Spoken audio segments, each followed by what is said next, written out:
All right. Deadman's Tome podcast. Your host, Mr. Deadman. Co-host, Becky. Hey, how are you? I'm doing all right. And tonight we have Chad Lutzke. Did I say your name right? Yep. I said your name right? Are you sure? You did. Mm-hmm. No fucking way. Oh my gosh, no way. This is a miracle, ladies and gentlemen. This is a miracle. I actually said someone's last name right. Damn it. Okay, before we go. He always slaughters last name. Yeah, I'm like the last name Slayer over here, okay? Here's the thing, guys. I'm doing a drinking game. I do it like every freaking night, every time we do this. But the drinking game tonight is every 2 likes, I'm taking a shot, which I see we already have 2 likes. So I'm taking a shot, okay? Because I'm a man of my word. Here's the other thing. I like have you ever questions. Crazy ones. Interesting ones. Ones that make your mom blush and whatever. So ask me those questions, all right? And if they're good, I'll definitely be taking a shot. So, because I'm a man of my word, let me go and put on the shot cam right now. This shot cam. All right, taking a shot right now. Bam. And what are you drinking? Whoa, man. Okay. First time I ever had this before. It's got American Born Moonshine Dixie tea. And boy, did that taste like fucking tea. Fucking strong. Oh, man. Okay. All right, before we get started, we got something we need to talk about. Well, Chad, you feel free to chime in on about this, too. We got to talk about Hurricane Michael, man. Oh, man. This was evil. This was an evil storm. Oh, yeah? I mean... Yeah, I looked it up and was reading about it. What sort of... it's devastating. That's what I'm seeing in the images and the videos and the... I mean, what's the death toll like? What's going on here? 13, I think. 13? Actually, there's a total of 26. Ugh. There was 8 in Honduras, 4 in Nicaragua, Oh. 3 in El Salvador, and 11 in the U.S. Okay. And, man, but the devastation from the images and videos, man, this storm looks like it's one of the strongest storms lately, right? Isn't one of the strongest hurricanes? Yes. Man. It says the strongest tropical cyclone to strike the United States since Andrew in 1992, and the strongest on record in the Florida Panhandle. It was the 3rd most intense hurricane to make landfall in the United States in terms of pressure, behind the 1935 Labor Day hurricane and Hurricane Camille of 1969, as well as the 4th strongest landfalling hurricane in the contiguous United States in terms of wind speed. Man. Oh, man. And the thing about the storm... So, it didn't play.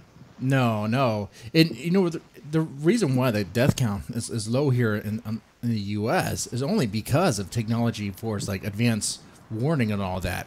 If we didn't have that, if we didn't have ways to let people know, hey, get the hell out of Dodge, it would have been a lot higher, you know? Right. Man, because I'm looking at... The damages in the United States alone are over $8 billion. That's just an estimate. I believe it.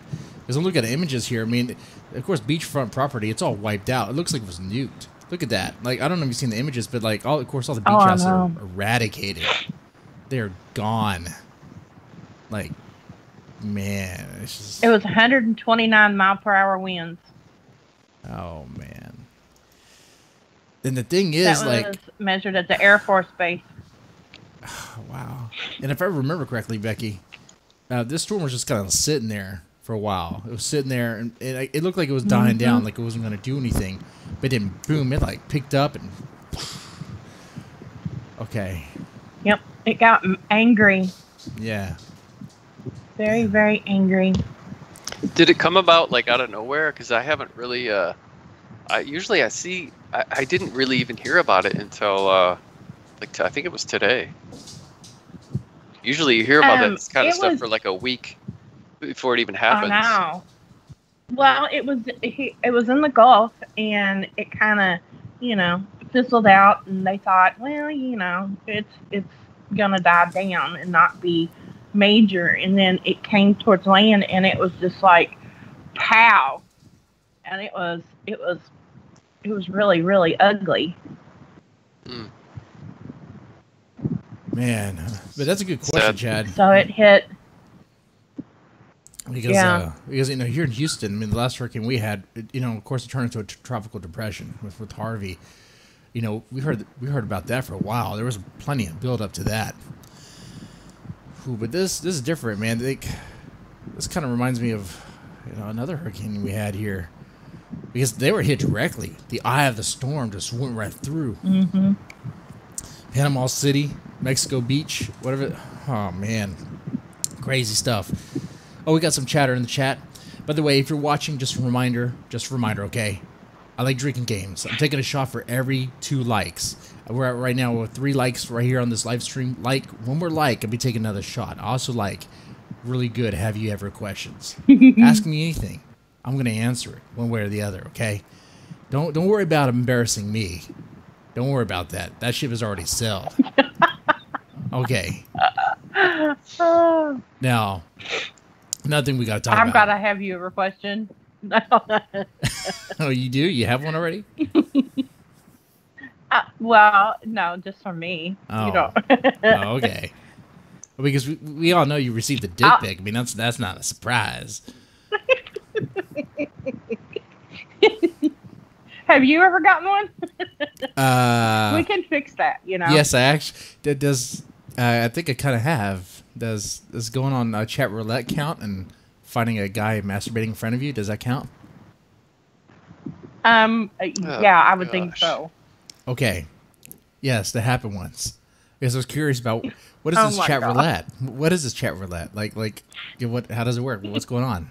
And the first thing I see is some Arab dude just beating his meat right there. I'm like, okay. Yeah, I'm done with that'd this. have been the end of it. I've been like, mm-mm. That's like, I learned very quickly not to Google things when people told me to Google something. Like, blue waffles. Some of the guys were talking about blue waffle one day, and I was like, what the hell is that? And they were like, Google it. And I was like, no, I don't think so. They were like, yeah, Google it. You want to see this. It's really just, you won't believe it. And I was like, yeah, okay, yeah, I'm blue done. Waffle. I Googled it. You know what? Yeah. If I were to pull up an image of a blue waffle, this stream would be taken down. It's graphic. It's too graphic. Oh my God. I screamed. I was so mad. I came back. I was not happy with them. Oh, man. Chad, have you seen a blue waffle? Unfortunately, I have, yes. Okay. Any thoughts? Do you think it's fake? No. No, Okay. I don't, man. There's a I don't think it's fake. There's a lot either. of nasty stuff out there, man. I mean, I heard a rumor that it's fake. I heard that was a manufactured photo and all that stuff.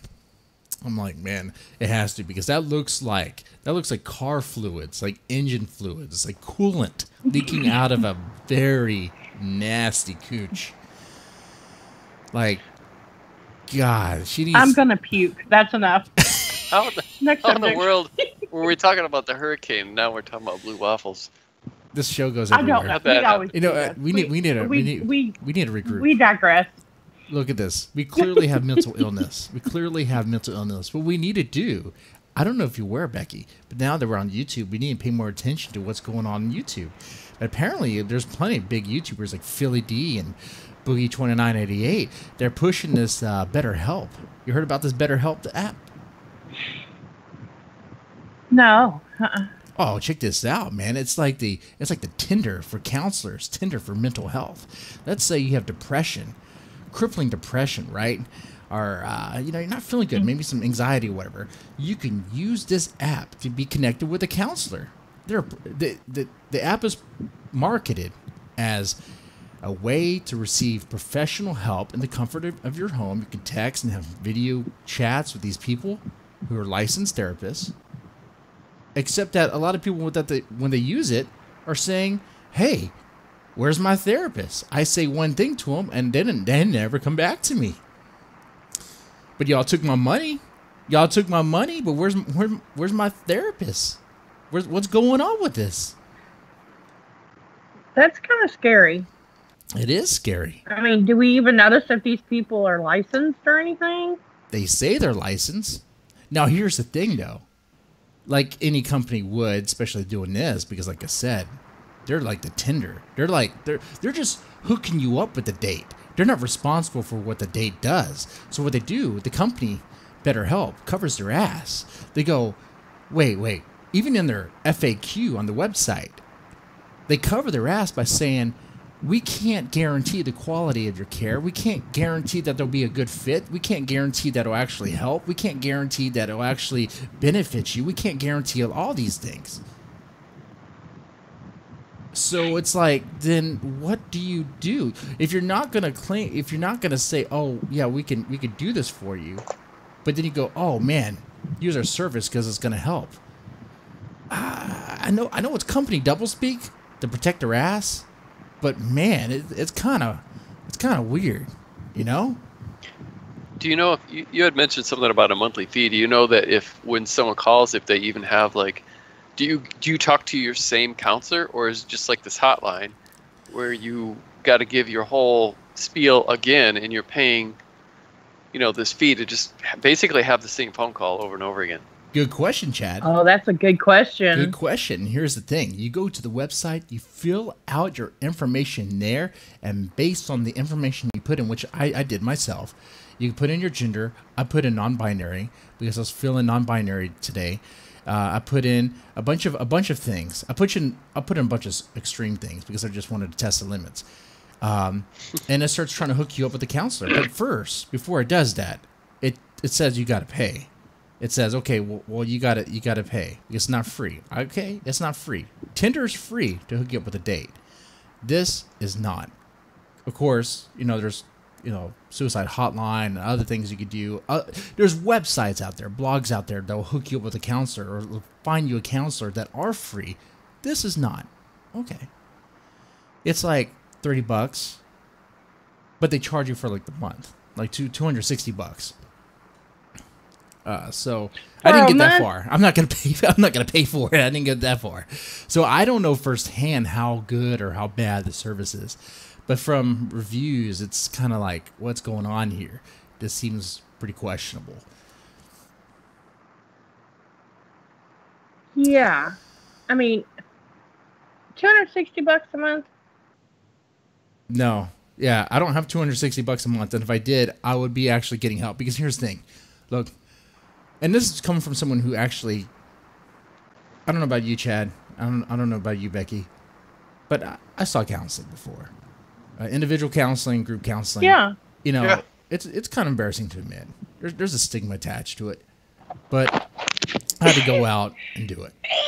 Sure, if I could get a counselor on my phone that I could talk to at any time, it'd be great. But this is like a text message thing. Sometimes with the occasional video call. But then they can't, it's like, it's not really guaranteed that'll even help. In fact, even the website itself says it's not a replacement.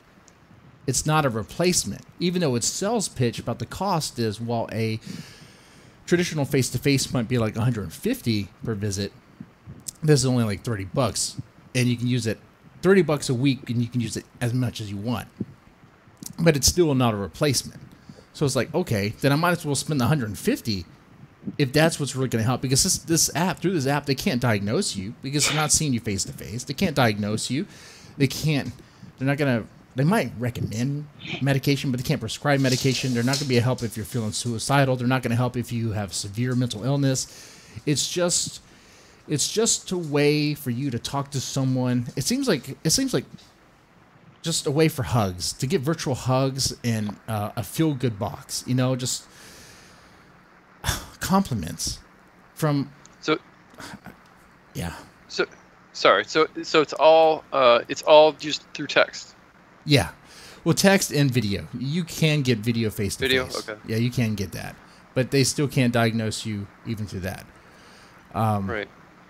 Which is weird, and this is not a fault on them. It's a fault about the YouTubers who are plugging it. Who get, by the way, the YouTubers that plug this. And I mentioned a few of the names, like H3 and a few others. They get like paid $200 per person that signs up. That's crazy. But anyway, and that's whatever. I mean, if that's part of the promotion. But I forgot I was going with that. Sorry. The shot's already affecting me. Sorry. By the way, what are we at likes?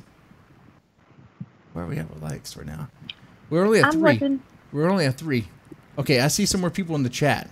Okay, hey Teresa, like the stream. Like the stream. I swear, if you like the stream, I will take a shot right now. I'll take a shot right now. A shot of moonshine, of all things. But yeah, before we move on, what are your thoughts about this BetterHelp thing? Well, Yeah. I think that for one, I don't understand why they can't give diagnoses if they're licensed. Yeah.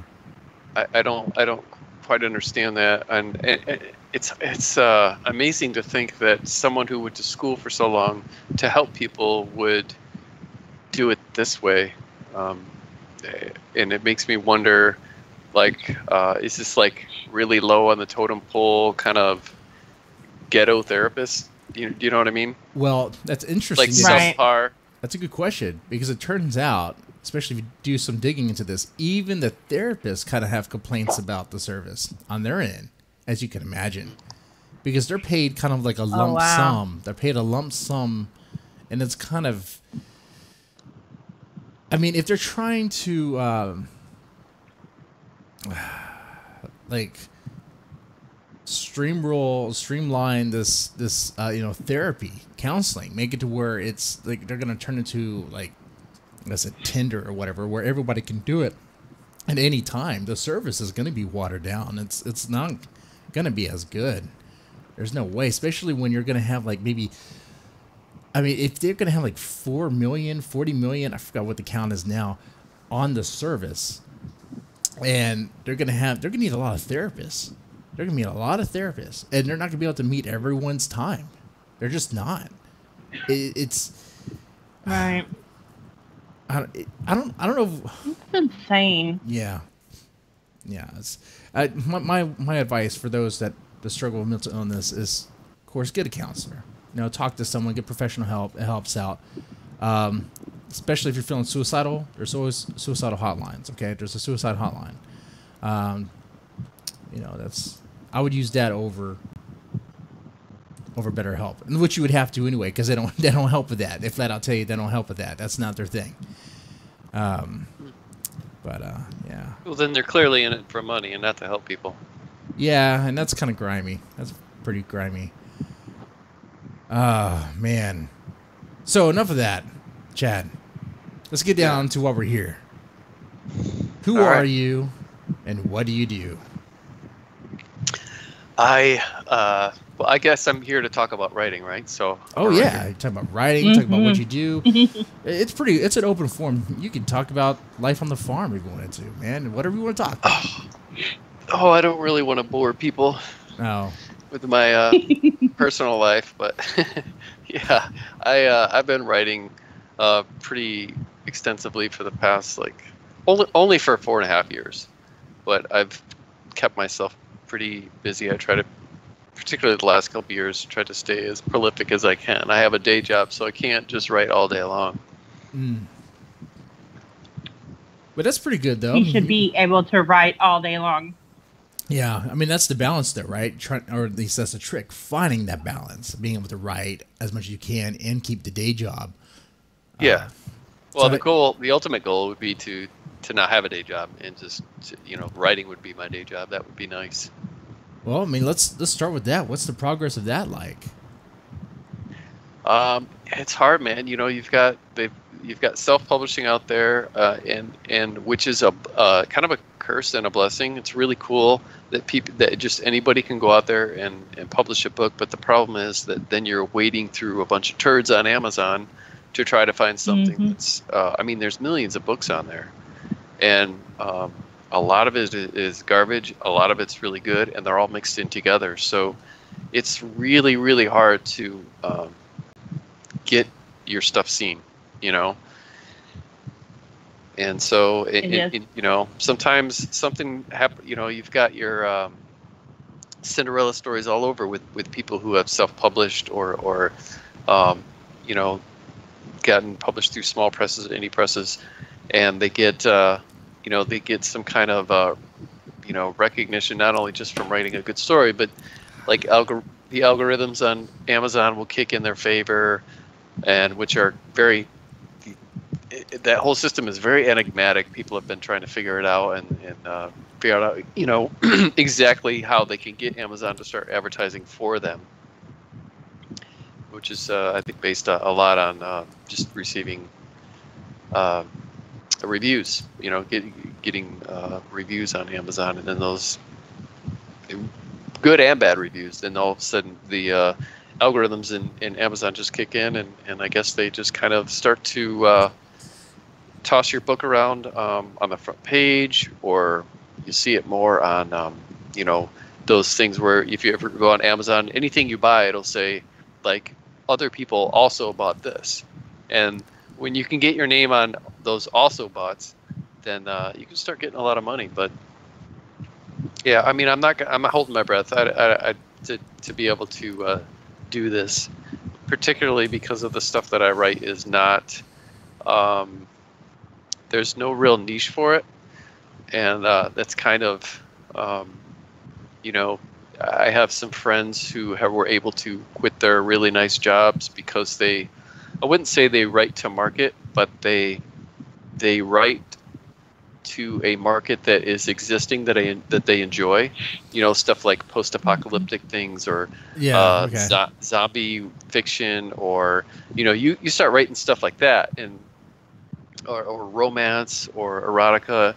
And what's strange is sometimes you gotta be a little bit Breaking Bad. You gotta play a little dirt. You gotta put all. You can't put your eggs in one basket, right? You gotta do some like you gotta have a nightlife, a night gig, write some erotica. Some people do that. Some people do that. Some people will write with a pseudonym. Yeah. And they'll write like that. I have yet to do that, but with that's just not my. I've written. If I were to write to market, like let's say tomorrow I write a book series, a post-apocalyptic book series, I would just bore myself to death, and maybe I would get money out of it in the long run. But it's just I have this kind of like this artistic integrity, I guess, and these punk rock ethics that I would just feel kind of like I somehow sold out, maybe. Okay. Yeah, I get that, and I can see how people would feel that way, like you're selling out. And I'm not saying that people who are doing that they're sellouts. I'm not bad mouthing anybody. I'm just saying that for anybody's doing that, you know, more power to them. But for me, it would take all of the passion out of it. Fortunately, like a couple of friends that I'm talking about, they really like that genre. They like to read it. They like to write it. Yeah. So it's no problem for them. Yeah, and that's the thing too. I'll listen to that response. Is like, you know, a writer writing some erotic on the side. That kind of reminds me. Let's say like a punk rocker who's like, you know, doing the punk rock gig, but also maybe he doesn't talk about it. He or she maybe he has some ads on like back pages or something like that. You know, Craigslist or some shady things. Just to pay the bills, you know, just nothing he really talks about. Just that's how he got the guitar or the mic or something. He DJs weddings on the weekend. Yeah, like that. DJs weddings on the weekend. Sometimes you got to do. There was guests on the show that, you know, they got paid. They got paid writing quiz books, or they get paid doing this or that. I mean, the money's there. You just have to. Well, I don't know about quiz books. You can't do that anymore because of the internet. I mean, BuzzFeed is a quiz book. I don't know, man. And you mentioned something very important is the Amazon game. That's what a lot of writers spend time really investing a lot of energy into, is trying to figure out Amazon, what's going on there, the keywords, and the description and the title of the book and all that. Man, so how much time do you put in that? I take it it's daunting, right? It is. I just put out 2 books within the last month, and I don't usually do that like that, but it just happened that way. And I haven't hardly written anything except for this last week. I hadn't written in 2 or 3 weeks because everything was marketing and promotion and stuff. Because one of the books, well, they're both basically, one's through a small press, but it's mostly also all of the because of who it's going through, all of the marketing falls into my lap, and that's okay. It's just the kind of deal that we worked out. And then the book I released before that, mid-September, that's just 100% me, and I did the cover and formatting and all of that, and trying to get it into the hands of beta readers and into the hands of reviewers, and it is very time-consuming. Okay. But I mean, I have all this creative control. And when I want to send out copies to reviewers, like even print copies, it's no problem. It doesn't cost me very much. It costs like maybe $6 for me to ship one directly from, and that includes shipping, to ship a single book from me to like a reviewer. Yeah. And not all reviewers can get you can really help sell your book, but some of them can, man. And those are the ones that you want to find. Yeah, that's true. That's true. Oh, by the way, got some have you ever I know questions. a few of those. Got some have you ever questions. Not to put the conversation on a hold real fast, but these are I got to do my job as a host. Okay, so Teresa asks, have you ever ridden a donkey naked with your dong slapping and yell Donkey Kong? Well, I've ridden a man dressed up as a Donkey Kong. Does that count? He was dressed up as a gorilla. I was on his back. He was carrying me around. I was naked at the time. Well, I was in my underwear. Are you you lie? Does that count? I was in my underwear. Are you serious? Yeah, that happened, Becky. It was at a party, okay? It was a party. You don't have parties like that? You don't have parties like that? Oh, my God. I'm not even going to answer that. No. I mean, I wasn't naked. No, I've never been in my underwear at a party. Well, I mean, I always have my underwear on, but I mean, I wasn't running around in my underwear. I mean, I wasn't in my underwear at some parties, but that's just going commando, and that's for other things. So do we really want to go there? I mean, dang. I mean, no. Okay, and the other one was, have you ever zipped your junk in your zipper? And yeah, yes. What? It wasn't like as what was the movie? What's the name of that movie? Something about Mary. Oh yeah, where you got the. Yeah, it wasn't that bad. The beans over your frank. The beans above the frank. Yeah. Yeah, it was not that bad. It was like a nip. I was like, oh shit. So that's 2 shots in that right there. Can I ask a dumb question? Sure. This is a girl question. I mean, this is really a girl question. I would assume that in order for y'all to be able to do that, that means that you didn't have no drawers on, right? Yeah, I was going commando that day. Okay. I think. How can you stand not to wear underwear and pants? It's different. It's different, kind of. I think pants. I think one proof of the patriarchy is pants. It's just, I mean, pants are just designed for like junk to be in there. I mean, that's what it is. I mean, the pants are designed. Jeans are designed for like a junk holster. That's what it is, right? I mean, it just. I think that's junk. what underwear's for. Yeah, underwear's the holster. Yeah.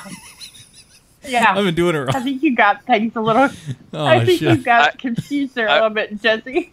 I will admit that there was about a year or two in my early 20s where I for whatever reason, I don't know why, I didn't wear underwear for like a year or two, and I don't know if I thought it was comfortable or what, and that happened to me. I zipped up and I got stuck.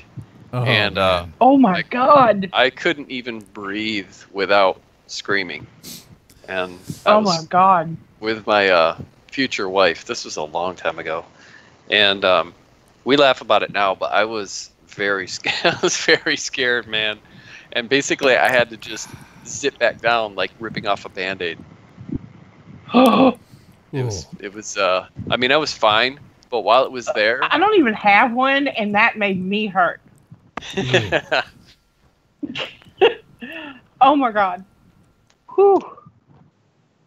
And then we had so that's really 2 shots for both of them. But I think for my liver, I'll take 1 because these heavy evers are coming in. The last one I'll read for right now, and then we'll resume the conversation, is you ever sit on your nuts? And of course that's happened. Of course. What the fuck are you talking about? Yeah. Nope. It's a bad moment. I mean, there was some of the hardest. How does that even happen? How does it happen, Becky? You try having balls. You see what happens. Have some balls. See what happens. Dude, what? My brother will tell you, I got more balls than most guys you know. No, well, that's true. I mean, my wife has bigger balls than I do. Metaphorically. I mean, right. it's just sometimes you sit down and you just it hurts. It hurts a whole lot, you know. Well, I would bet it did. Yeah, it does, man. So how do you sit down at all without? Ooh.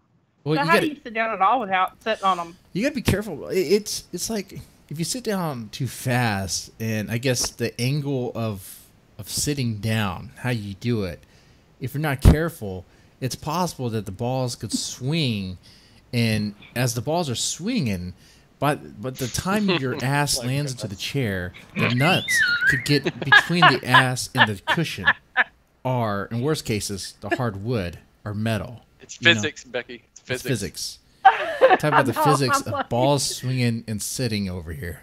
Ball physics. Jesus Christ. Okay, so maybe you need to duct tape them together, all of it together. All right, let me go ahead and take this shot now. Worse. The shot cam is on overtime right now. I'll take the shot and we'll resume. I'll go over the questions later. Okay. Yeah, I'll keep them coming. I'll read some good ones. But anyway, while I take the shot, let's go and resume. Oh, that was funny. So, I think this is a good time to go into one of your. You have many books that we can talk about, but man, let's talk about Wait a minute, I want to ask a question. Okay, ask a question, Becky. To Chad. Yeah. Not about balls. You have a book that just came. You have a book that just came out that you co-wrote, didn't you? Yeah, I co-wrote it with John Bowden. Okay, is that the first book you've ever co-written? No, No. No, it's not. I wrote a novelette with Terry M. West a couple of years ago called The Hymn Deep Down. Oh, I need to read that. And then I was invited to write in Jay Thorne. He invited me. He's a best-selling author. He invited me to. Oh yeah. Mm-hmm. Not like New York Times bestseller. No, but he's been on the show before too. No, but he's been. Jay has been on there. Yeah, he's been on this podcast before, briefly. He awarded me with only 15 minutes of his time, and I think I made every moment of that. I was like, okay, he's a busy guy, Jay, so I gotta milk this. He's an extremely busy guy, but Jay is one of the coolest people, man. And a couple years ago, he invited me to write a novella he invited like 4 authors to write a novella in a world that he created, and so we read his novel and we used those characters, and there were certain rules, and I didn't co-write it. I had to pitch my manuscript and send him an outline and have him okay it, and then I wrote the book by myself, but using his world. Right. So Cool. He never looked at it as co-writing. I think the cover of the book says Chad Lutzke with Jay Thorne. So, but yeah, I love Jay, man. How cool. He invites me to a lot of cool stuff. Yeah, Awesome. I mean, it was great having him on the show before as well, but was able to really banter with him. It was a great time. It was a good time, and I like his work as well. Man, I forgot what book it was, but it was set in New Orleans. It was like zombies? It was apocalypse stuff. It was a good read though. I enjoyed it. Mm-hmm. Oh man. So I want to talk about That's so cool. Out Behind the Barn. Okay. Man, so this book. Okay, I will go ahead and say I haven't read any of these books, and I need to. Mm-hmm. So definitely first. Yes, you do. Let me know which one I need to start off with. but out behind the barn. This, just the. I'm thinking Old Yeller. I'm thinking what did someone take one of the kids out back and just give them a little, like what's going on here? Is something going on behind the barn? What's going on? Well, I was kind of afraid that you were going to ask that because Oh, man. when we wrote the book is based on a short story that John had written, and it had gotten rejected a couple times, and I had told him that he needed to lengthen it. It was very short, and Hello? Are you still there? Hi. Very short and. I think we lost him. Did we lose him? Uh-oh. No way. We didn't lose him. How would we lose him? Uh-huh. I don't know. Okay. Very short and boom, just cut off. He was taken out behind the barn and put to pasture. What happened there? I don't know. Jesus. Let's see what's happening here. He could join any time, man. What's going on? Chad, what's going on?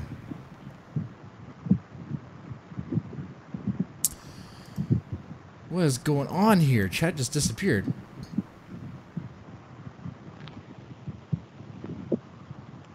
Let me see if I can send him a new invite. Let me see if I can, let me see if I can text him, or not text him, but chat to him. See what happened, man. How does that happen? Okay, so Becky, tell me a little bit about. Yes, sir. I mean, have you read this book? I have not read that one, but I've read a lot of Chad's books. In fact, he sent me several that I've beta read for him. And he's really, really good. Okay.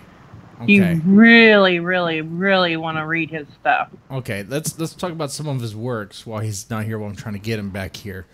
Which one have you read? We'll talk about him. yeah, we'll talk about it. His ears are gonna be burning. He won't mind if I talk about him. I've read Skullface Boy. That's one of his newer ones. You would like that. What's Skullface Boy about? What's that book? It's about a 16-year-old guy who leaves in the middle of the night with an empty backpack for a newfound lust for life. A journey leads him into the arms of delusional newlyweds, drunkards, polygamists, I can't pronounce that word, and dangerous. The dangerous and batshit crazy. He's on his way to California, where he's told there is another like him with the face of a skull. So he's trying to find like his dead version, the dead version of him. What? No, it's he's not dead. He's no, he's not dead, but he's trying to find someone like him that has a face of a skull, right? Right. Huh. Interesting. Like a face paint of a skull, really, or really like good. So it's like a face paint of a skull, or is it like a skeleton, or just no, a skeleton? Oh.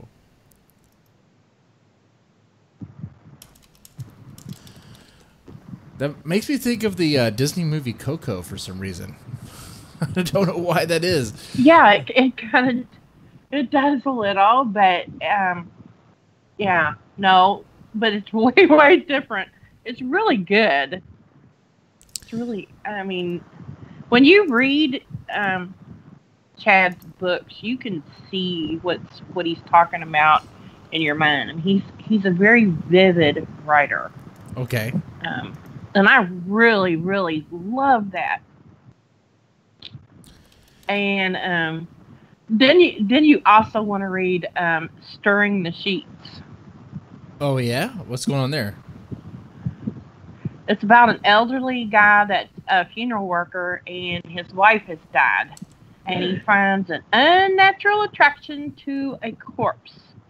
Because the corpse looks like his wife when she was young. Ooh. Oh, yeah, that's right. That's actually one of the books I want to talk to him about. Because, oh, man. Yes. Oh, that's like freaking Corpse Bride right there. I don't know why it goes to, like, kids' movies for me, but, like, I guess because I have kids. But, man. Probably. It's really, really good. It's really good. And I think Chad's one of those guys that can write about anything, you know, and make it work and do it right to where it's not, you know, just gross for grossness sake. Oh, well, and I gotta know how he did I mean, that. I gotta know how he did that. How does he make necrophilia not gross? Okay. Well, I don't know that he didn't make it not gross, but I mean, he didn't, you know, he didn't elaborate on it and make it, you know, really like extreme horror would, you know. He did it tastefully, is what I mean. Kind of, as far as necrophilia goes. All right, I'm trying to add him back to the call. Let's see. Add. Okay. I want to read Out Behind the Barn. Oh yeah. Yeah. Listen to this. The boy crept to the window and watched as Miss Maggie carried the long bundle into the barn, the weight of it stooping her aging back. Rafter light spilled from the barn doors, and Davy saw an arm fall from the canvas-wrapped parcel. He smiled. She got someone. Both children grinned and settled into their beds, eyes fixed to the ceiling. This was family growth. I want to read this. Ooh, man, that sounds good. I know. This sounds like, and just reading that made me think of The Farm by Edward Lee. Oh, yeah, that makes sense. Have you read that? Yeah. Yeah. That's good. Yeah, that's quite a compliment because, you know, I love Edward Lee. Oh, yeah, he's great. Absolutely. He's great. In fact, I remember back in the day. An interview with him. Back when, you know, Marchese was co-host, he was trying to get him on. Like, man, if you can make that happen, let's do that. Let's see. Oh, I can email him. Let me see if this works. I don't know why it's coming up this way. Okay. Let me see if this gets Chad back on. It's coming up different. I'm trying to use stuff, but it's coming up like a number instead of a. Huh. And I apologize, folks. Apologize. Skype just kicked him off for some reason. I don't know what the deal with that is. I'm not a fan of Skype 8. You know, I use Skype because it's a way to make calls happen. You can blame it on me. You know you're going to. Yeah, I'm going to blame it on you, Becky. He's going to shut down. No, don't shut down. Because what I was going to do is I was going to call him directly. Wait. I'll call him directly, and then I'll bring you back onto the call. So let me do that. Okay. Okay.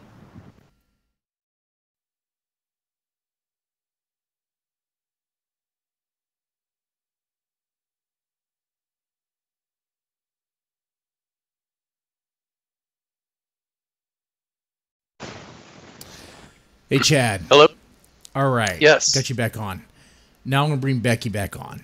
Don't worry. Okay. So everything's still on. We're talking about you, though. What was your, All right. your ears burning?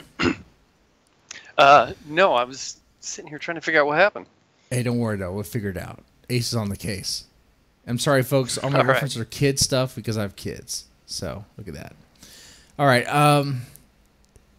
Explain to me how you managed to make necrophilia not weird. Stirring the Sheets. Let's talk about that book. Okay. Hello. Hey, Becky. Hey. All well, right. I just, I'm sorry, go ahead. Oh, no, I was just letting you know. We're talking about Stirring the Sheets now. Stirring the Sheets. Sorry, folks. We're going. We're good. It's, I don't know that I would call it, I mean, it hints at necrophilia. But it's I guess more tasteful than that.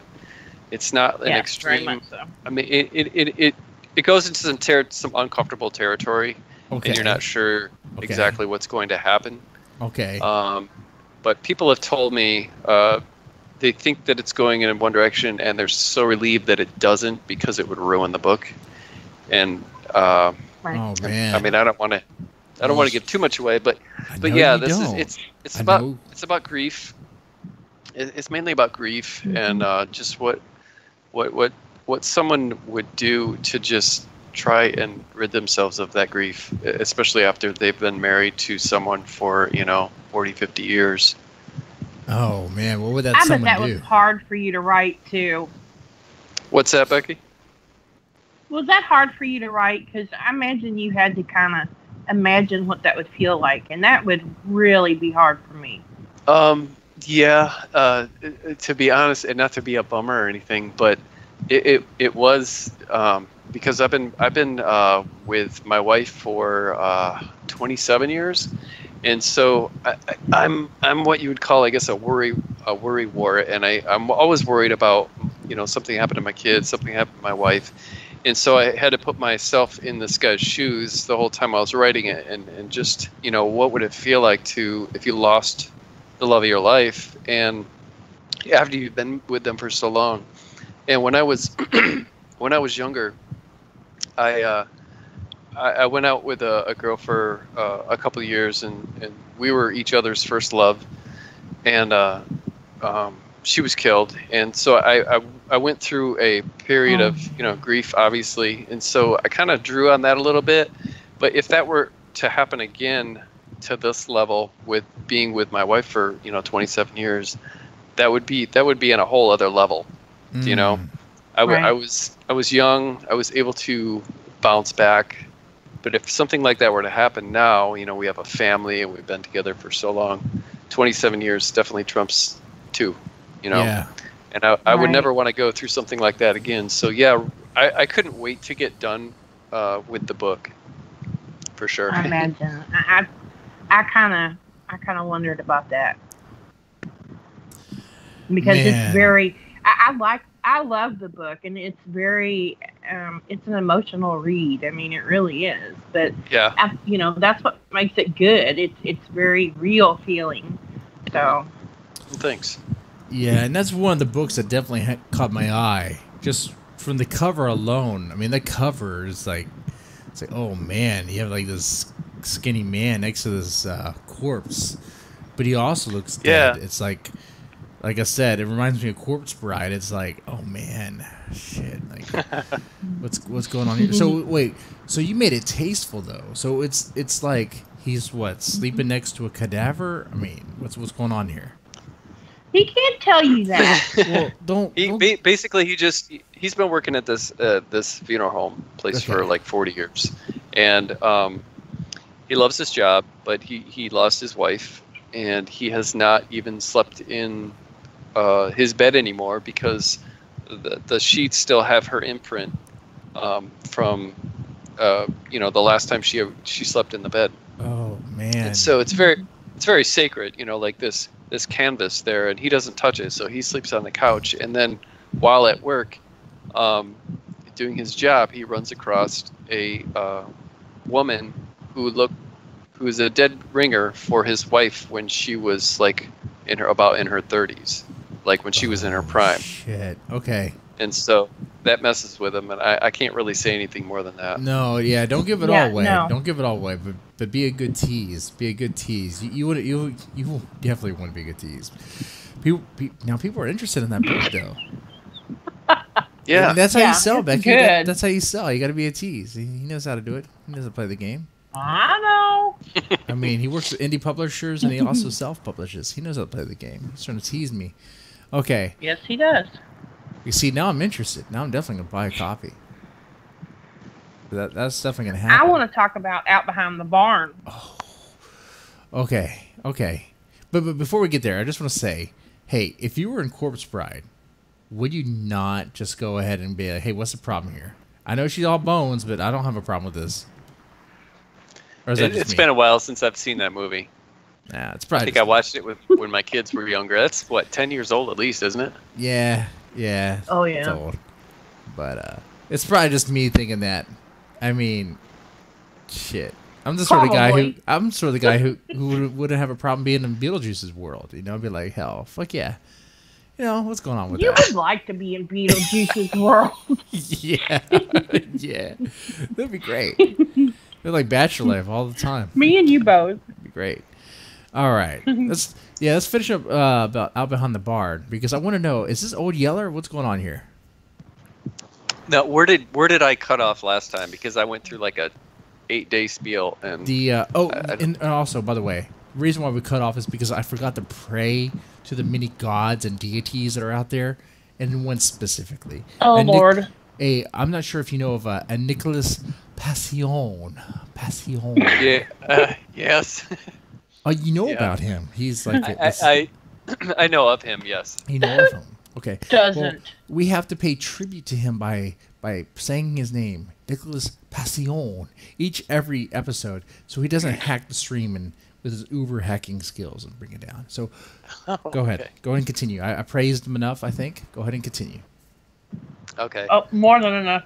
Yeah. What I was just saying was that it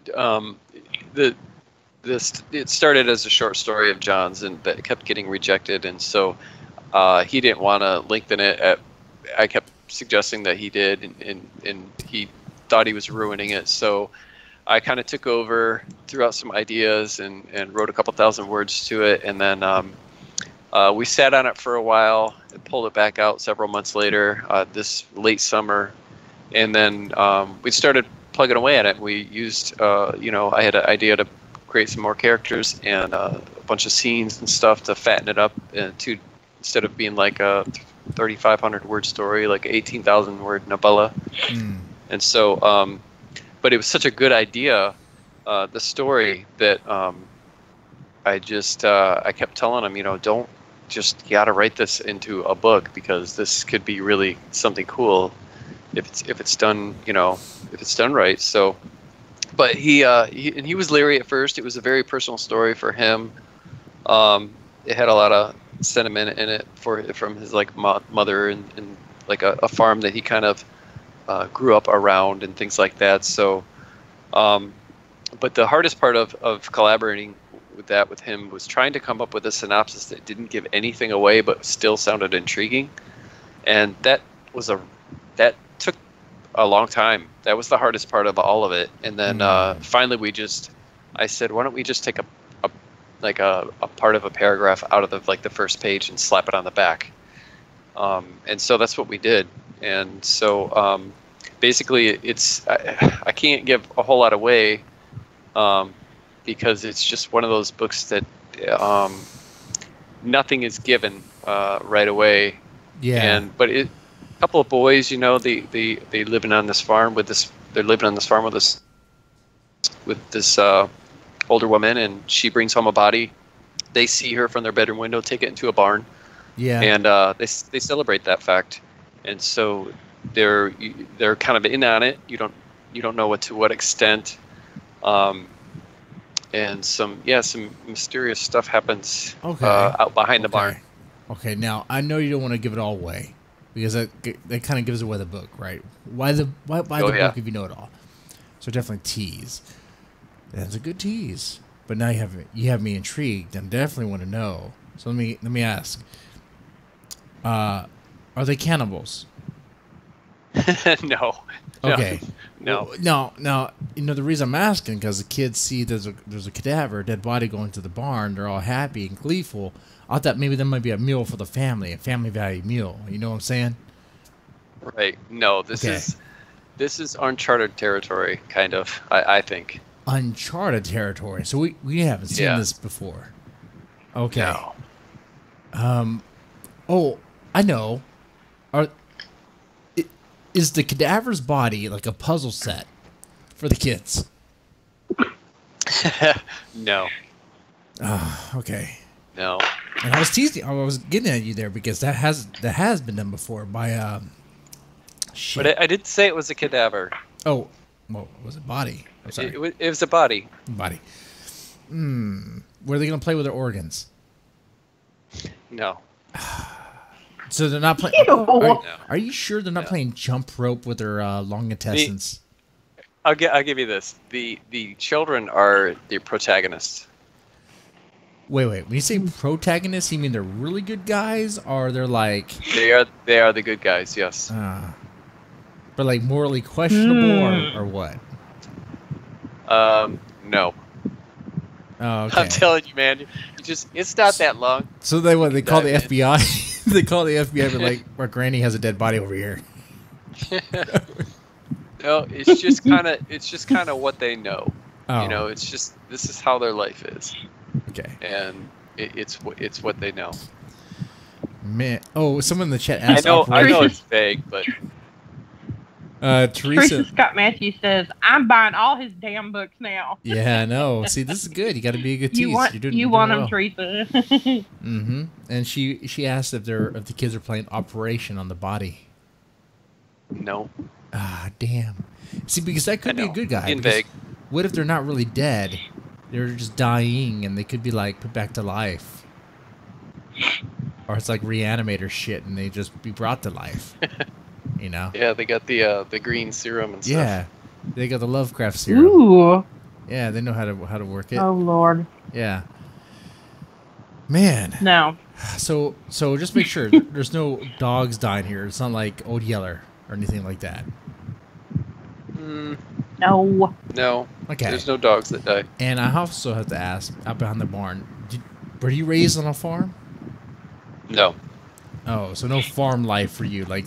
But he has a raccoon in his backyard. She hasn't been coming around for several months. We don't know what happened to her, but she was coming out every night. She Oh. probably died. And She that's the got best really thing. close to you too. Jesse. Yeah. Yeah, we would hand feed her. She's a sweetheart.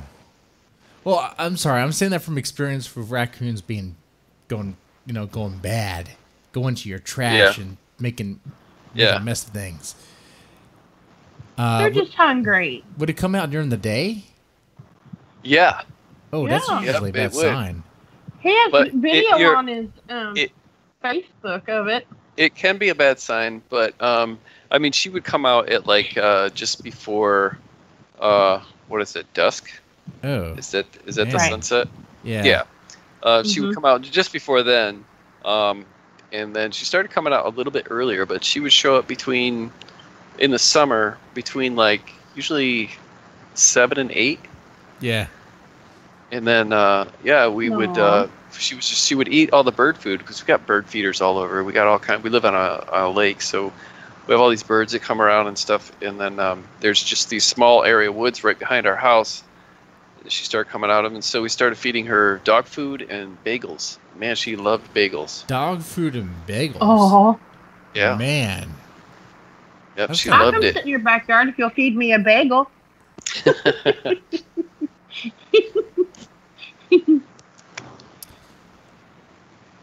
I don't know what to say to that, Betty. But I say Betty again. Damn it. Quit calling me Betty. I don't know. It's the moonshine. It's just Thank the you. moonshine.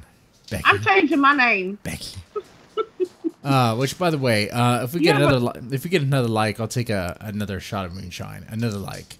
I'm looking at it. Looks like we still have 3, which is weird because that number needs to be a lot higher than that. We can make that higher. Come on, if you're listening, bring someone on. Let them know we're talking about Chad Lutzke.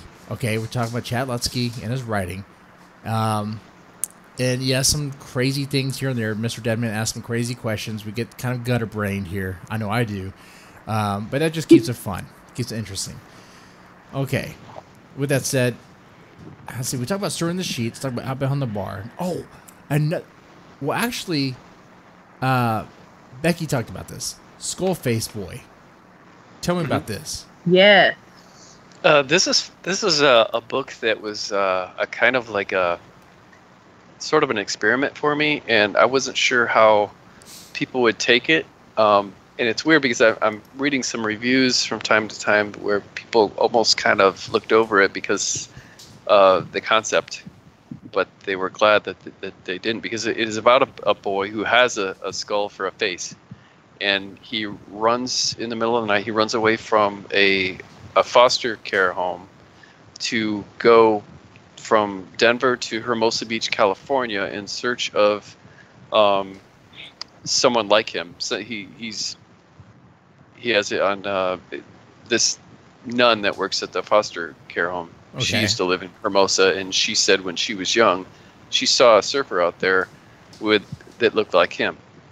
So he sets out and goes on this road trip and hitchhikes, eats out of dumpsters and everything, and just meets a ton of people along the way and goes through all this crazy stuff to get to Hermosa Beach with the hopes that he can find this person she was talking about. Okay. That's pretty interesting. It's very it's got a lot of David Lynch in it.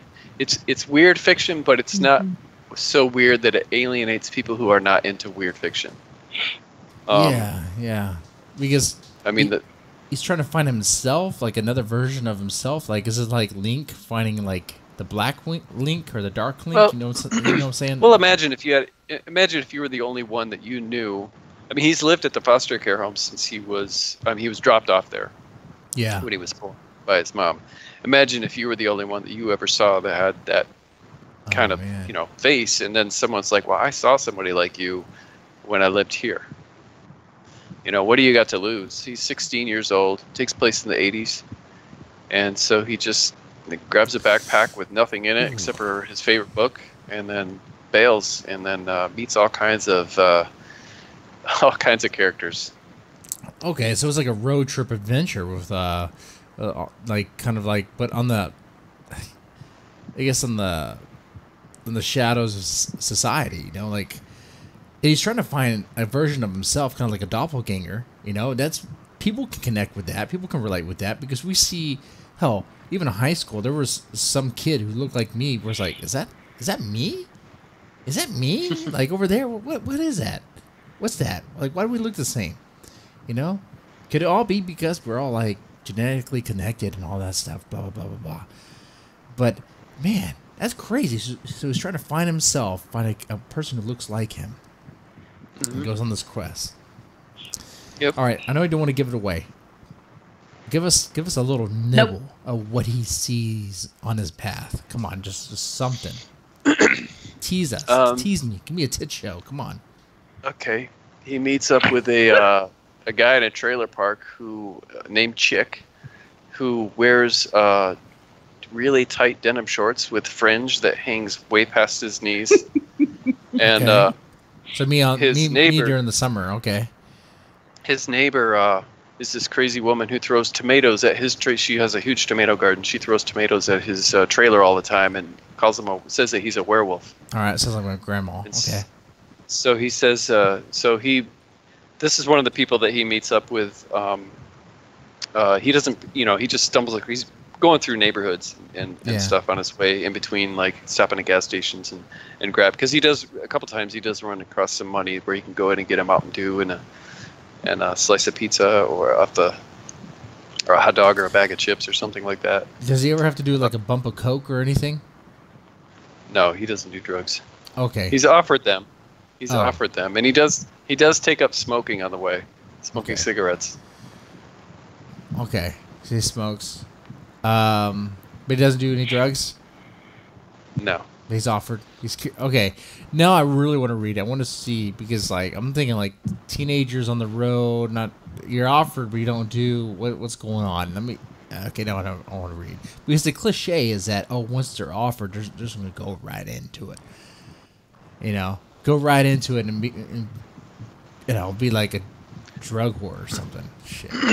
Well, he's smarter than that. He's very well read, because all he's ever done at the foster care was they're allowed to watch movies. He's watched a ton of movies. Yeah. He's read a ton of books. It's like his favorite thing to do. So he's very well read, and he's not setting out to party. He's setting out to find this person, to get some answers. To do some soul searching, not to burn brain cells or anything. So that kind of, I never really saw that temptation as much of a temptation for him, really, when you've kind of got, a goal in mind, a place to be.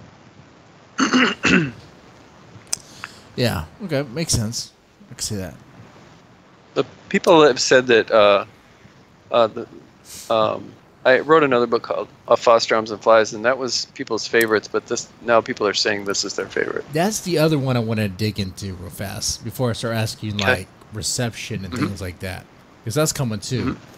But and I can't go into detail whatever. But let's just say I know about foster homes. Okay, so foster homes and flies, like that resonate. Just the title and just the premise of what a kid didn't disclose the death of his mom or something. Yeah, he wakes up. Right. Okay.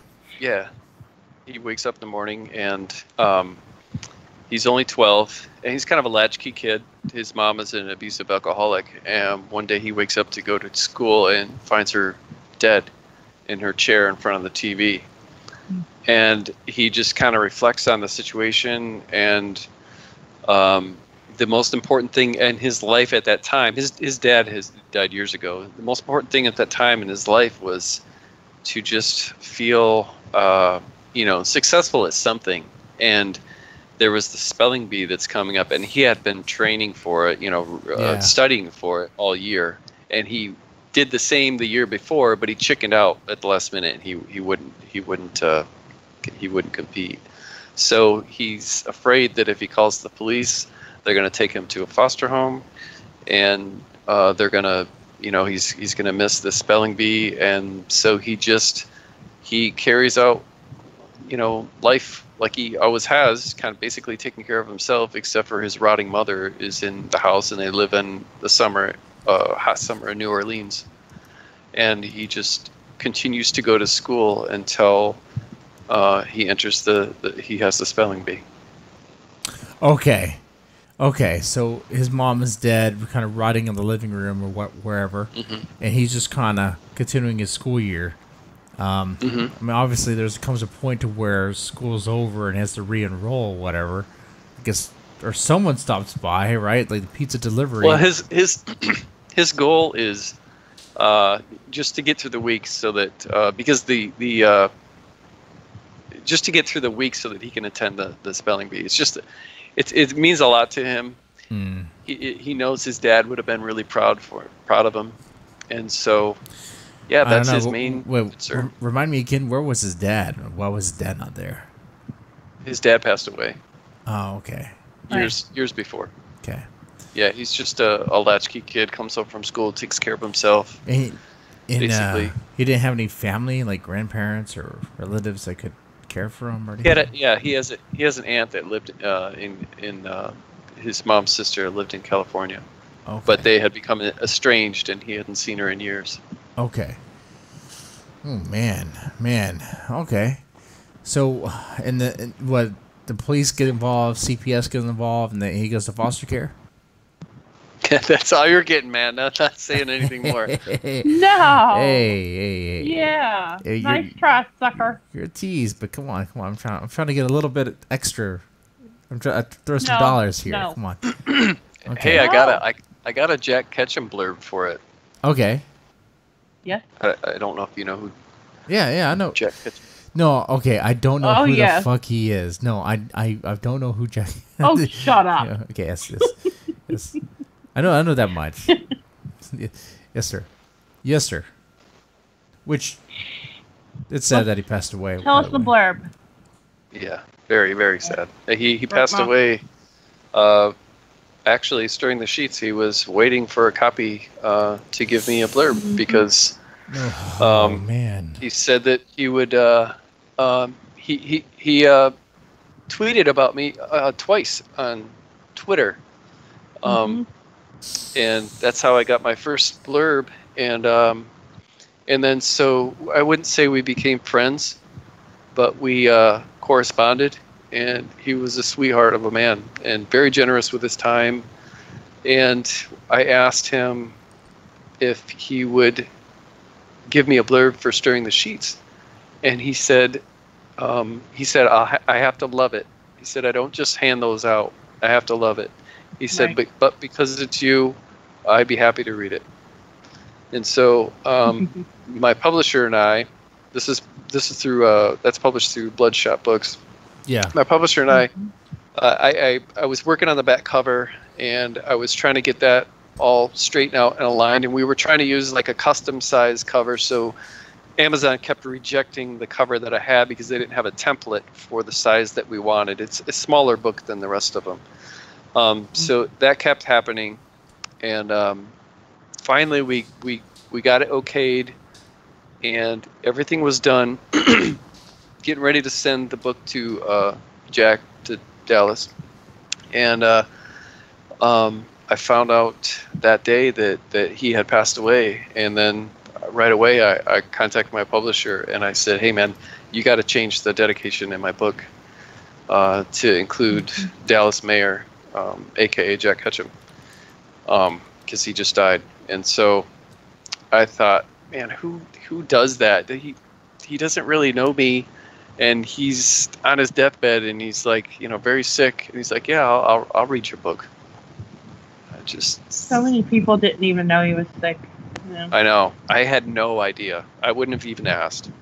I talked to him. I know you wouldn't know. But he didn't want people to know that, Yeah, and I understand that. But it just too. breaks my heart to think that he was so willing. I mean, I had talked to him, the last time I talked to him was like 2 weeks, I think, before he died. And yeah, that guy was awesome. Yes. Yes.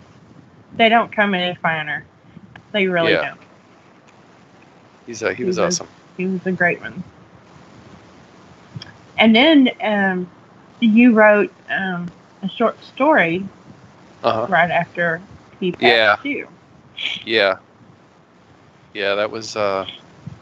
I did that because I'm Facebook friends with John Skip, and he was very close with Dallas.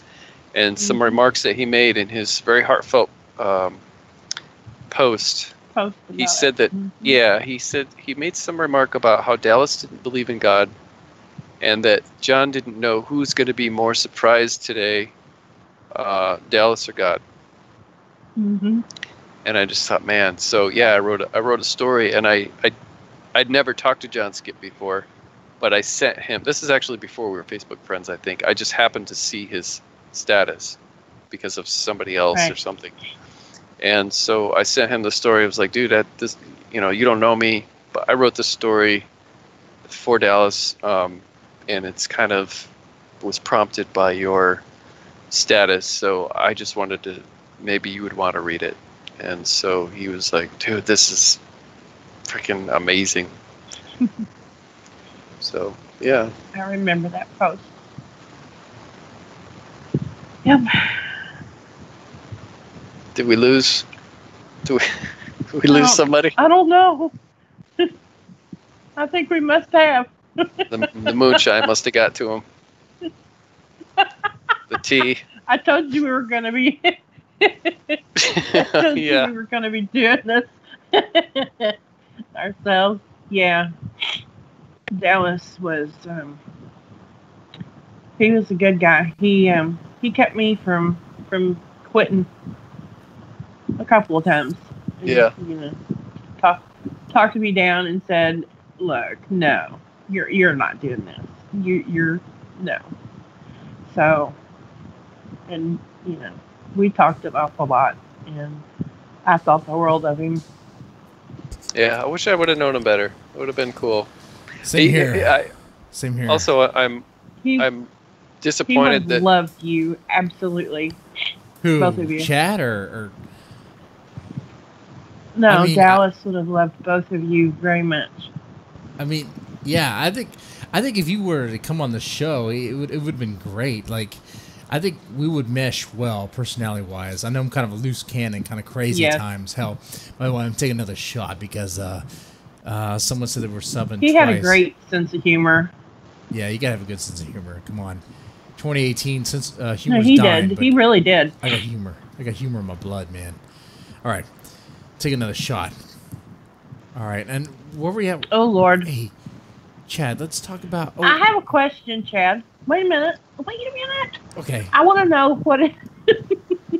I want to know, Chad, what is your favorite book that you have written? Skullface Boy. Is it? Yep. Why? I wondered. because it was just the way it's written. I wanted to. I had read a couple books around that time that had very lean prose, and I tried to kind of emulate that. And so it flows really well, and it's really I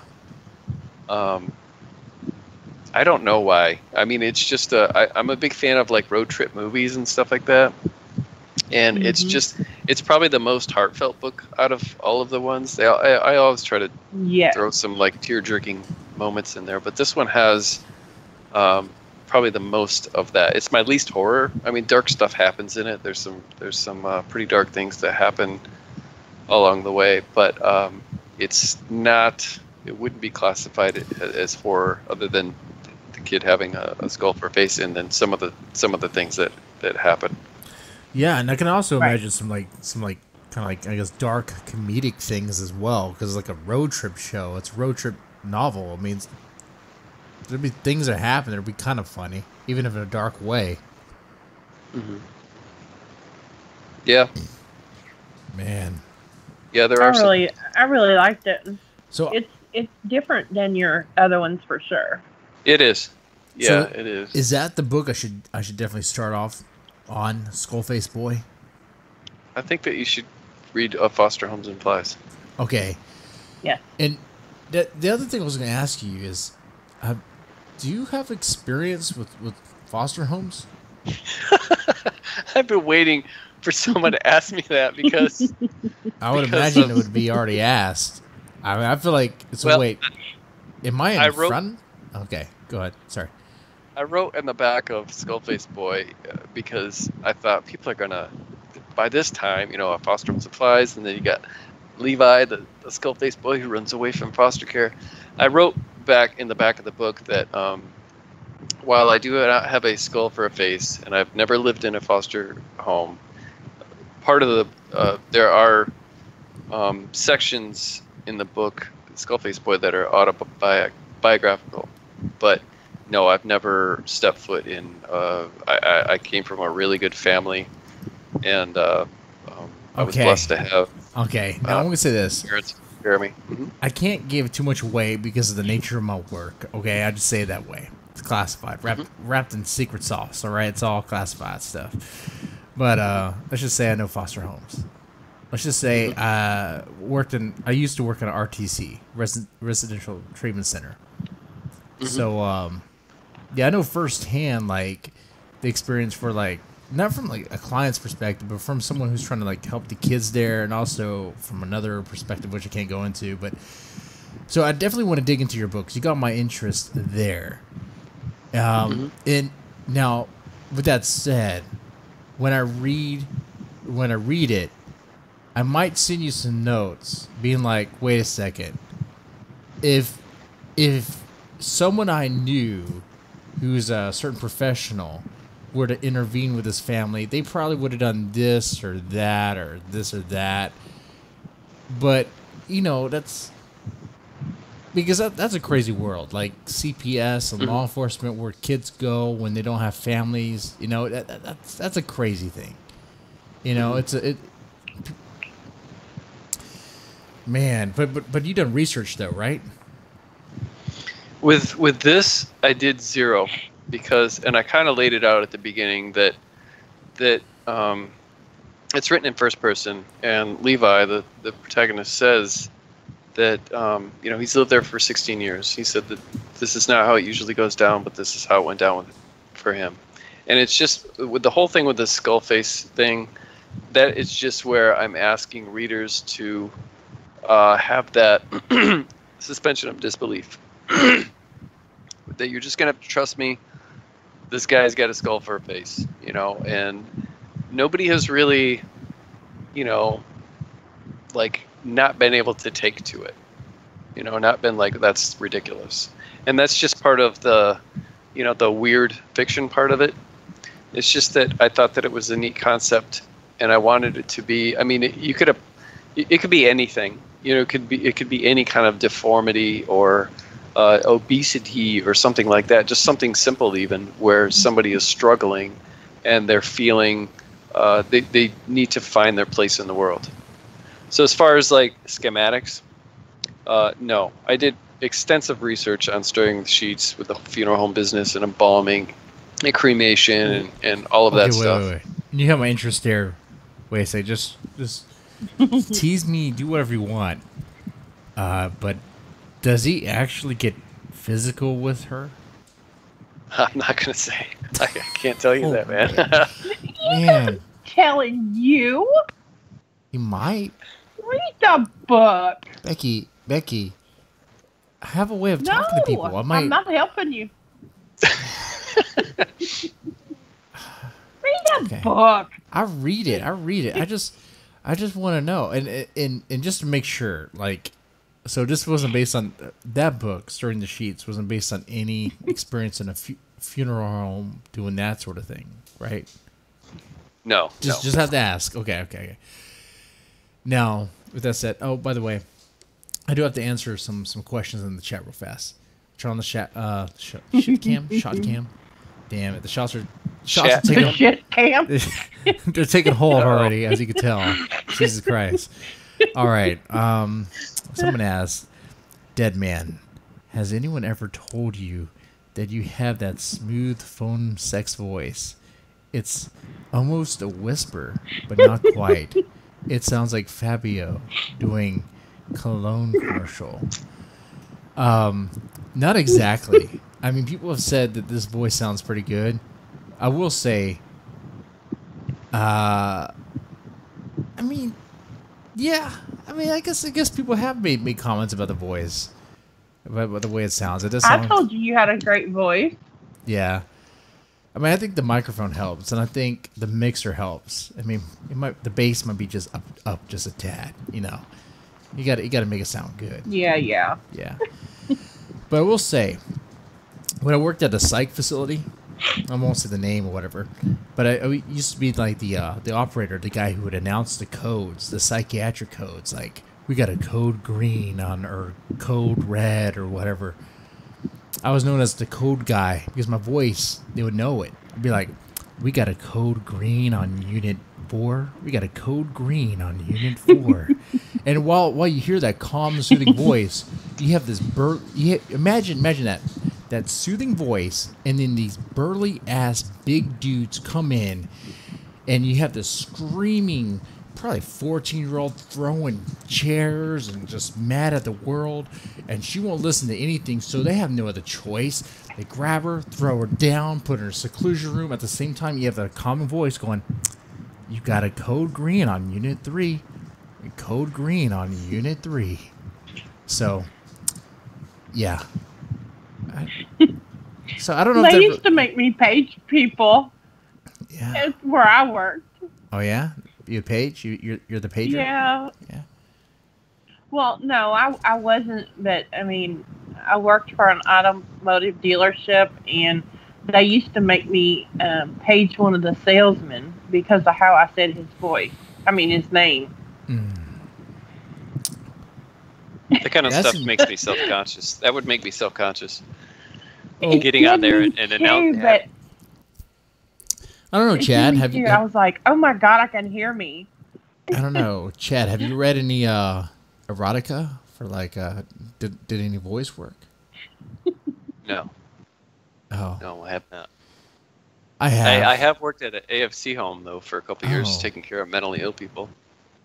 That's good. But we didn't. Oh, but wow. We didn't have an announcing. I mean, I worked by myself, third shift, so there was no like. It was just in a home. You know, they have those homes where there's like, it's been converted into and then you've got like 5 or 6 people that are can't live by themselves, and you still have to restrain them from time to time and all that kind of stuff, and hand out meds and it's interesting. Help them with daily. I think you could do it though, because your voice sounds all right. I mean, your voice sounds pretty soothing. Yes, he does. Yeah. He's one that I'd like to have record my point. You know what? Oh, do you have erotica on the side?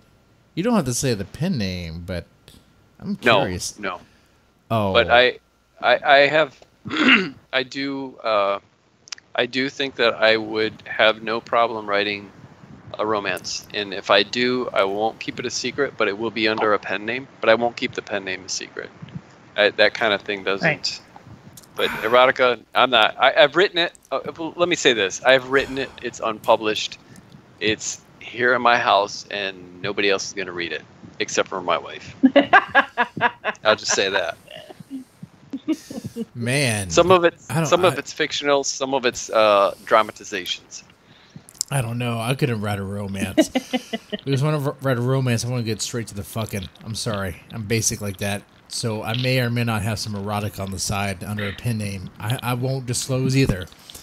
If you read that, you find that, you'd be like, well, what the fuck is wrong with this guy? I cater to a market. Let's just say I did a little small podcast on the side. Oh, I will find out. Yeah, you go find it, Becky. You won't find it. You won't find it. There's no way. Uh-huh. Yeah, no amount of shots will get that out of me. Don't worry. So what's stopping you from telling people? Oh, Are you embarrassed of it, or? Yeah. Fuck yeah, I'm embarrassed of it. If people knew what the fuck they wrote, yeah. Why? It's let's just say it caters to a market. It caters to a market. It's like I don't know who the fuck reads it, but they read it. It's not hetero, then, is what you're saying. No, it's hetero. It's hetero. Are you Chuck Tingle? No, I'm not. Wait a second. I think I read one of his books though. Chuck Tingle. It's the guy that did spooky stories that tickle my asshole. That is the guy. There was a book I read, and Becky, we could probably got to read it for the patrons for like spooky stories that tingle my butthole. That was him. It sounds like something. Oh my lord! Right? Yeah, it was like Bigfoot and all these other like things. something Matt Shaw would write. It was crazy. It was crazy. But I think you'd be more up to it, up more for the fun to read, just for the fun of it. The other co-host, he wasn't that fun. When things got kind of deplorable like this, he was like, "Oh, my reputation on social media." I'm like, "What the fuck are you talking about? You're on the Deadman and Tome podcast." I'm sorry, Chad. You're fine, but I'm not. You know what I'm saying? You're cool coming as a guest, but I'm the host who's kind of crazy. I'm crazy over here. You know what I'm saying? You are crazy. Yeah, but people like that. Yeah, he gives a little entertainment. I don't know, what do you think, Chad? What do you think about that? I mean, it's your show, Yeah. I was just thinking about how people really protect their social media image. Like, what do you think about that? I think it's important if you're doing what I do, and I see that a lot of people that aren't doing it, I don't think they realize how it affects their brand, because and it doesn't really matter whether you're right or left, and I'm mainly speaking about political things because that's all we ever freaking see on Facebook anymore. But it doesn't really matter what side you're on, because we all have friends that are right, and we all have friends that are left, and we all have friends that are in between or undecided or whatever. And it's just we're all seeing this so much every day that I don't care to see either side. I just some of it. I just am tired of it, and so I see some writers and some publishers that are very vocal, and I've seen it turn a lot of people off, and I just choose not to. To me, those kinds of discussions aren't meant for social media. They're meant for like living rooms and one-on-one discussions and stuff. I talk politics and stuff, but I talk that with inappropriate times, like with people that can handle disagreeing, right. I recently talked politics with 3 other people on a Skype session thing, and it's that kind of thing that it's okay, but when you've got no face there's nobody can hear your tone, your inflections. That's important. That's important. And it's behind a keyboard. Everything just sounds evil and mean on when it's written as a status, and a lot of people take it as just a very personal attack, and so that kind of stuff, just, you know, I just don't think that it's even like I teach my kids, if you're having an argument with your girlfriend or something, or with your friend, don't text it, man. Call them up. It's just going to get bad. If you text that, it's going to get real bad. Isn't that what's so fucked up here? Because a lot of it's text based, and like all these posts on Facebook and Twitter about like, oh, if you, especially on Facebook, because you're allowed to write a whole lot more, which that's too much. Stop that. Honestly, any post has like more than 2 paragraphs, I don't even fucking read. I don't have time for that. Honestly, I don't. I have a full-time job. I'm not dealing with that. The only people I think that read that are people who maybe not have a full-time job or have like a time off or something, or want to entertain it, I guess, whatever. But I'm looking at that, I'm like, whoa, what the fuck? I'm skipping on to the next GIF or whatever video, whatever's going on. But anyway, but you have all these people who are like this and that, and sometimes like, are you baiting me? Are you trying to open up a dialogue? Are you throwing on like a Molotov cocktail in here to stir up shit for a reason? Or if you be like, oh, not to bring politics, but let's say all Trump supporters do this, or all Hillary supporters do this, or all Dems do this, or Republicans do this, all people do this, all Kavanaugh supporters do this, and this, blah blah blah. This, it's like, hold on here. Can we? This is not the place to have this discussion, because it's all text based, and you can't. With text, you don't get tone, and tone is so important. It's so important because, really, here's how important it is. Take a stand-up routine. Take a Bill Maher stand-up routine, or let's say like, just anyone. Put it text-based, and just read it in your own tone. And it's probably gonna sound horrible. It's gonna sound like the worst thing ever. But if you were to read it or hear it in the comedian's tone, it'd be a totally different thing. Totally different thing. Tone, expression of the voice. That's the art form. That's what helps communication, conversation. Man, tone carries so much, which I don't think Facebook or Twitter or Instagram or anything really conveys, man. Like, they missed that. No. Would I dare to have a political conversation on Skype? Maybe. But, you know, of course, I'd be like, man, what are you going to post on Twitter or your blog afterwards? Is it going to be like a hit piece? Or are we going to be cool, bro? Like, what's going on? But would I tweet something? I've been daring at times, but of course, I understand that's my brand, Deadman's Tome. I'm kind of, I guess you kind of have to know what your brand is. Like that's the other thing. So it's like, you got to be careful about politics, but what about other subject matters? Like, let's say your brand is more like religion. Yeah, religion. Let's say your brand is more like adult themed, or more like comedic, or has like because we're writing horror, right? We're writing about horrific things like murder, serial killers, necrophilia, things that aren't mainstream. You know, it's not gonna really be mainstream. So it's like, how do you have a profile that reflects that without being like off-putting, but like attracting those that like it, you know? Is that the puzzle?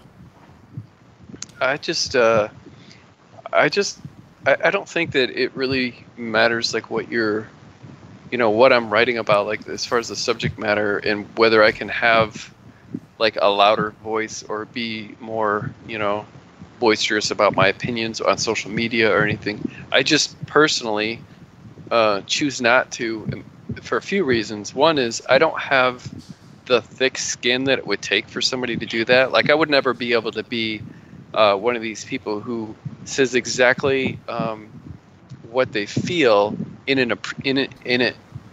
on social media in an inappropriate time or place, and then have half of the people that view it hate me, because I'm just not that kind of person.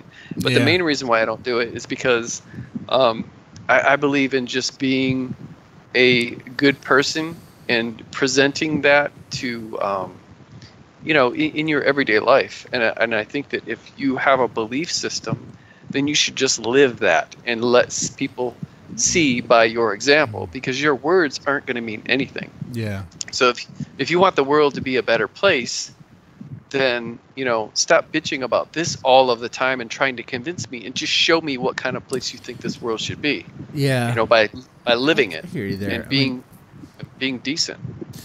Yeah, and the world being a better place is kind of like, I guess it depends on the person, right? It depends on like what they identify or what they think would make it better. Shit, and there's some authors that I know that like definitely appeal to, let's say, right leaning, definitely appeal to this or appeal to that. I mean, there's conservative writing circles that I'm friends with, liberal writing circles I'm friends with. I try to befriend all. Not that I'm sitting on the fence or anything, but just that, like, I see that we can come together and talk about certain subjects and hash it out, But yeah, man, it's just, that's the game, isn't it? Huh? I mean, that is the trick of it. How to keep your brand the way you want it, and still plugging away on social media and all that, and getting your books sold out. Yeah, but I don't see it as a difficult task to keep my mouth shut. I just, like I said, even if I wasn't doing this, I just don't think that this is my house is full of people every week that I don't agree with religiously or politically, or they might practice something that I don't do, like smoking weed or stuff like that. But I love them, and I don't. And right. We know that we don't agree on stuff, but you take that onto social media and you try to have that kind of relationship with somebody, it just doesn't work. Yeah, like someone in the chat mentioned, Ralph mentioned, as people identify as transsexual, Christian, Muslim, Republican, libertarians nowadays. I'm a transsexual, Christian, Muslim, Republican, libertarian. So what do you say with that? Yeah, that's what I am. And I say, I like your books. I like what Chad Lutzke writes. That appeals to me. Why? It doesn't appeal to me politically. I like good books. I like good material. That's what I like. Man, I love this though. You coming on the show and talking about your books, Out Behind the Barn, Skull-Faced Boy, Stirring the Sheets, A Foster Home and Flies. Man, okay, the one we haven't talked about yet is like Wallflower, but I don't know if we have enough time for that. But Wallflower, just real quick, what can you say about that? It's about a kid who wants to try heroin, so he does, knowing full well he won't get addicted, and he does. And it's a really bleak, just this guy who thinks he's got it all in control. And I wrote that because my hometown in recent years has had a pretty bad heroin epidemic, and at the time that I started writing it, the heroin was being laced with fentanyl and stuff, and it was, people were dropping dead like flies, man, and it was really is really sad. There's some other layers to that too. I mean, that shit's coming from China. So what if that's like an inside job to just drop Americans? But no, that's an inside job right there. That's all layers right there. But holy hell! And that's happened up here too. Yeah. The epidemic. It's frightening. It's spreading around. And the reason why I reacted like that, was because the whole premise, the idea, oh yeah, heroin's not going to affect me. Watch this. Holy shit, I need more fucking... It's like, you're not immune, you motherfucker. But I'm not laughing at the premise. I'm laughing at the fact that it's very real. The teenage boys, girls, however they identify, if they're a unicorn today or a dragon today, they do this shit. They do this stuff. Some of them do that stuff because they think that it's not going to affect them, or they don't fucking care, and they do it anyway. Man. Yep. It's the same thing when we were kids that, when we did dumb crap because we thought, oh, it'll never happen to us. Oh, man, I definitely want to talk to Ralph Moody. He said that, Moody, he said he lived in a flop house. Man, I want to know about his stories in a flop house. Man, wait. Have you lived in a flop house? Who? Chad. No. No? No, I haven't. No. Just making sure. All right. No. Well, the last question I have for you. That's a hell of a question to ask. It just came in the chat. Just came in the chat. If you live in a flop house, living a, hey. What technically is a flop house? Is that where just people just shoot heroin all day? Yeah. Yeah, no. I did a lot of research with I visited a lot of message boards. There's some really disturbing message boards that have open addicts in there that talk about their all their methods in the best way that they, and they're function. They have functional ones in there, and it's one of the most memorable threads that I saw in there that was really bothersome was they had a thread on there on the kind of tinfoil that you should be using to chase heroin, and what's the healthiest kind, and how you need to be using Reynolds wrap, because if you use this other kind, it's bad for you. And I'm like, are you guys listening to yourself? It's just, and then I watched a bunch of videos of people ODing and nodding off and stuff. That was a depressing book to write too. I'm sure. I'm sure you learned a lot more about it than you ever wanted to know. Yeah, I sure did. Yeah, because once you start really discovering the, I don't know, that environment, the people associated with it, I don't know, man, that hits me on all sorts of levels. Because I dug into let's say meth culture, but and there's people who binge use meth or use meth a whole lot. You'd be like, oh, but I'm still a good parent, and why did CPS take my kids and that and that? Because you use meth, motherfucker. What the fuck? Because while you're using meth, where's your fucking 8-year-old kid? He's playing Minecraft. But guess what? He knows his dad and mom is shoot up meth or smoking meth and having meth sex. What the fuck is happening with you? It's not marijuana, motherfucker. It's not just it's not nothing happening. That shit is fucking you up. It'd be one thing if you're smoking weed. Weed's become illegal across the states. Eventually it's gonna happen. All it takes is one smooth talk motherfucker, Kanye West, to tell Trump, be like, hey, go ahead and legalize weed. And next thing you know, Trump will be like, I think it's a good idea. Legalize weed. He's a tool. Use him as a tool. He can be used.